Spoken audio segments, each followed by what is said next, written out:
নমস্কার, আমি অর্পিতা। রান্নাঘরে বাঙালিয়ানাতে আপনাদের আরেকবার স্বাগত জানাই।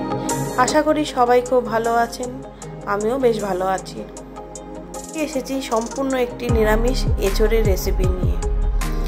কড়াইতে প্রথমে সামান্য পরিমাণ আমি সাদা তেল নিয়ে নিচ্ছি। এটা আমি রিফাইন্ড অয়েল ব্যবহার করেছি, আপনারা চাইলে এখানে সরষের তেলও ব্যবহার করতে পারেন।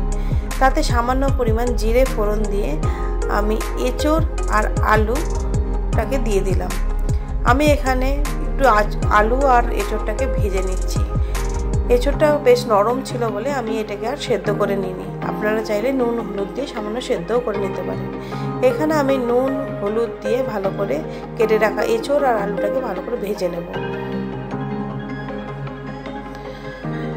ভালো করে ভাজা হয়ে গেলে আমি একটি মশলার পেস্ট বানিয়ে নেব। এতে আমি সামান্য পরিমাণ গোটা জিরে, 4 মগজ আর কিছুটা পরিমাণ পোস্ত দানা, সামান্য লঙ্কার গুঁড়ো, 3-4টে কাঁচা লঙ্কা আর 1 ইঞ্চি মতো আদা দিয়ে একটি পেস্ট বানিয়ে ভেজে রাখা এঁচোড় আর আলুর মধ্যে দিয়ে দেব। এতে সামান্য পরিমাণ একটু চিনি মিশিয়ে দিলাম। এরপর একটি টমেটোর পেস্ট তার মধ্যে আমি দিয়ে দেব। সম্পূর্ণ মশলা দেওয়ার পরে এটাকে আমি ভালো করে কষিয়ে নেব যতক্ষণ না পর্যন্ত সেটা থেকে তেল ছেড়ে আসছে।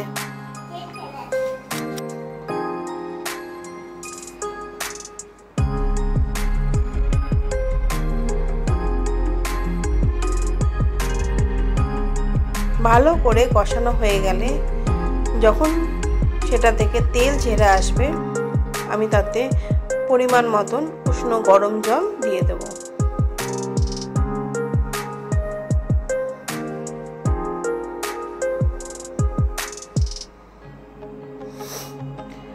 আপনারা তো অনেক রকমভাবেই এঁচোড়ের রেসিপি বানিয়ে থাকেন, এভাবে একবার বানিয়ে দেখবেন, আশা করি ভালো লাগবে।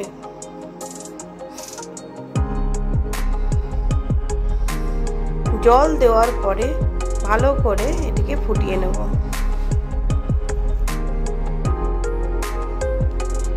জলটাকে একটু শুকিয়ে নেব, এটি একটু মাখা মাখা টাইপেরই হবে।